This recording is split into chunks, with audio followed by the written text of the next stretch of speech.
So if you're in Operation Human First and you're wondering, how do I start to improve tibia internal rotation? I'm going to show you an option in this video. I just want you to keep in mind, this isn't the only option. This also isn't the option you absolutely have to start with. It's just an option that I find works really well for a lot of people, not everyone, but a lot of people coming right out of the gates, because it allows you to feel things a little bit more and get really close and intimate with your knee, which allows you to be really controlled and specific with what you're doing. So give it a go, and then just know that there's other options available to you in the other classes as well. So the first thing that you can start to do to improve tibia rotation is honestly just start rotating your knee on a daily basis and do it often. So for some people, that's enough. For some people, it's not enough, and they actually have to start doing some direct work on the knee, which we're going to come to next. But what I mean by just start rotating your knee is just be aware of your femur. So you could do this sitting in a desk, you could do this sitting on the ground, you could do this just free floating in the air. Monitor your femur, make sure your femur doesn't move for the same reasons we said earlier. We want tibia on femur motion, not femur on tibia motion or femur and tibia motion, because that's actually not motion at the knee. So once you've got that, you're also going to monitor your ankle just like we said before. And I like to actually think about digging my heel into the ground and pulling it towards me so that I can feel my hamstrings on either side. This is something you'll hear me talk about in many of the classes, because your hamstrings are a pulley system that help to rotate your knee. So if you can feel those hamstrings, especially if you struggle with knee rotation, it'll give you some feedback, especially if you can't feel what's happening in your knee really well initially.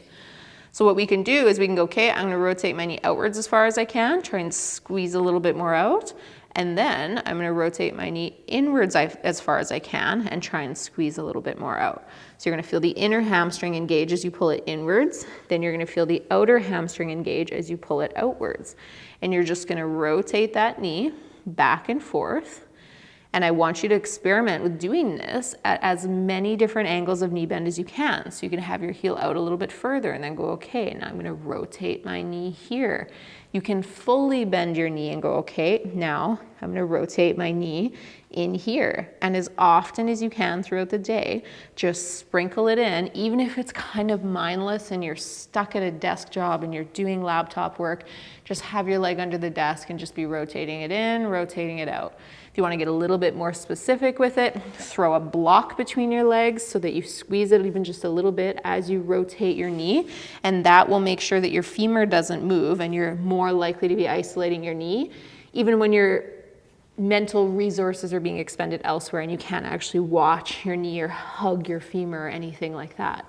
If you can get really good and really creative with just sprinkling knee rotation into your day, not only will it help you save the progress that you make when you do the work I'm about to show you, it'll also just help you start to move the needle. And for some people, like I said, they just need to move their knee. They respond really quickly. It's not everybody, and I wouldn't even say it's the majority, but it is the case for some people. At least that's what I've seen in my physio practice.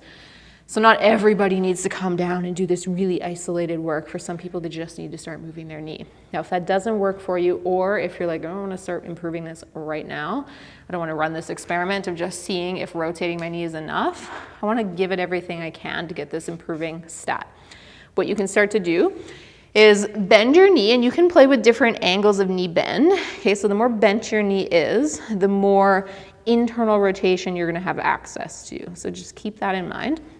So what you're going to do is you're going to rotate your knee inwards, then you're going to take your opposite hand and grab the outside of your foot, and you can use your hand to take that knee inwards just a little bit more.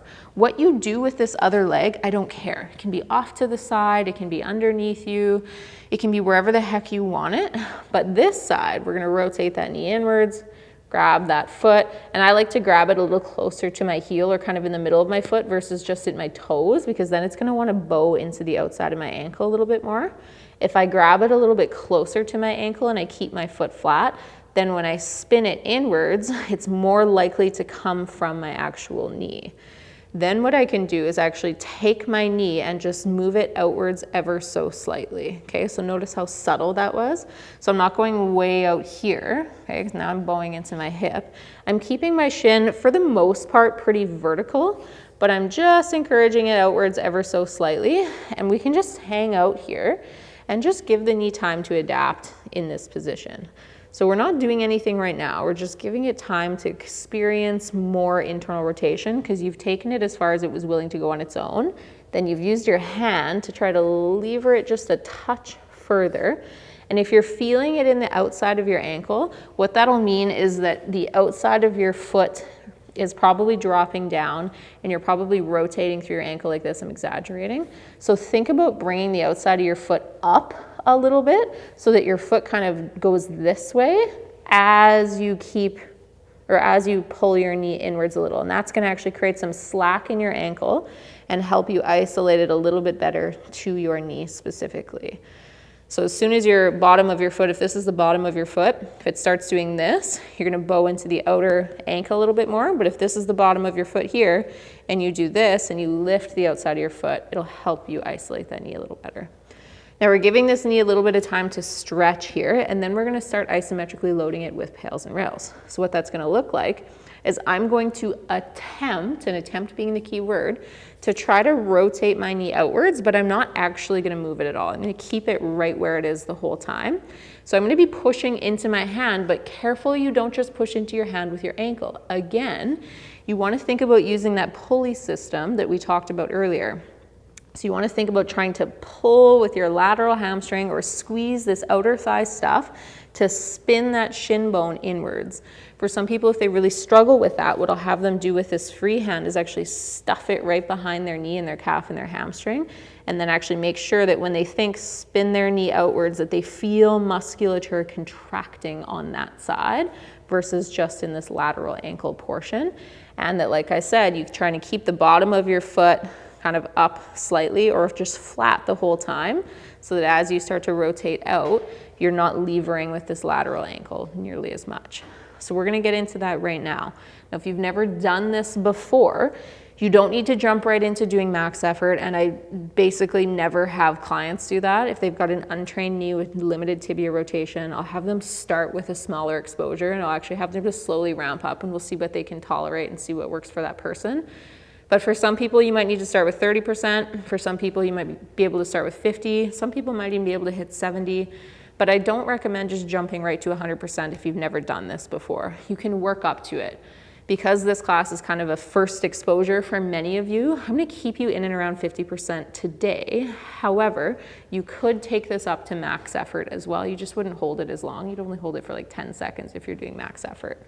So I'm going to take this hand, I'm going to stuff it behind the outside of my knee. I'm going to keep my ankle and my knee in this position here, and I'm going to think about trying to rotate my knee outwards into my hand by spinning my shin out and contracting all the stuff on the outside of my knee. We're going to do like 10%, work our way up to 20, 30, 40, and now 50, and we're going to hold that. So you're really trying to squeeze this outer knee stuff, and you're thinking spin your shin bone outwards. You're going to get better at this with time. Don't expect yourself to be great at it the first time you do it. It's okay. You're learning. So we're going to hold this for about 30 seconds here. After 30 seconds, we're then going to throw it in reverse. I need you to make sure when you do so that your femur doesn't move. So this bone right here stays still and doesn't go in or doesn't go out. And that you try not to let your foot do this. Okay, so try to keep the bottom of your foot flat, or even think pull the outside of your foot up as you try to spin your shin inwards to squeeze out a little bit more range. Now, if you need to, you can stuff your fingers on the inside of your knee as well. I'm not going to on this one. I'm just going to throw it in reverse now. Join me and think spin that knee inwards just a little bit more and squeeze out what you can there, and then hold that. We're going to hold that for a little bit. At this point, again, do a little check for me. Make sure the bottom of your foot isn't rotated towards the left side of the room. And you can take that other hand, like I said, and just squeeze it or put it on the inside of your knee and crush that hand to get a little bit more inner calf, inner hamstring contraction to squeeze out a little bit more tibia rotation. We're going to keep holding this for a little while longer, and then we're going to bring our hand back in and just relax. Keep going, keep going. Hand comes in. Relax that knee. Now, you could do a few rounds of that. For most people, I will.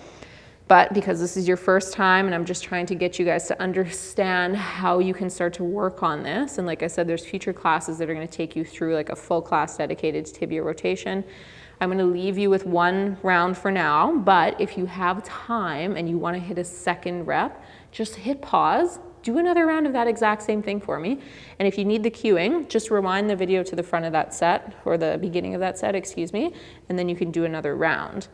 After you've done that though, I want you to come out of it and don't just walk away from your knee. Go right into rotating your knee back and forth and seeing if you can pull it to that same spot that you just got it to. So tibia rotates out, tibia rotates in, tibia rotates out, tibia rotates in. Notice I'm using my hands here for a little feedback. So I'm trying to encourage my knee to rotate out and just sense rotation going outwards, and then trying to sense rotation going inwards. Now, this is easier to do with your heel on the ground, okay? Because it helps me keep my heel still in space so that I just get pure axial rotation of my shin bone.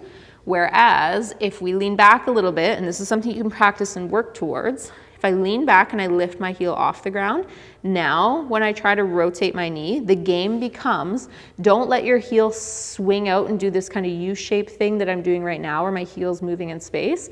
Try to keep your heel right where it is. Imagine a rod going right up through your heel into your knee, and then rotate it outwards as far as you can, and rotate it inwards as far as you can, trying to keep that heel still in space, but without having the ground there for feedback, because now you don't get to feel the ground or feel your heel on the ground. So you're trying to keep it kind of free floating, but keeping your shin such that it just axially rotates without any of this happening, okay? So that's how you can start to improve tibia internal rotation for that knee. Just get it rotating as often as you can. Use stretches like the one that I just showed you. Follow it with things like pails and rails, and progressively increase the intensity of those pails and rails over time as you can tolerate it. And as you start to get your knee just exposing your knee, excuse me, to those loads. And then follow that with tibia rotation and keep rotating your knee throughout the day. And then over time, you can start doing a little bit more in terms of intensity or more frequency. And like I said, use the classes in Operation Human First as a way to explore different ways to train it, and start training it regularly throughout the day. I hope that makes sense. If you have any questions about that, please do not hesitate to reach out.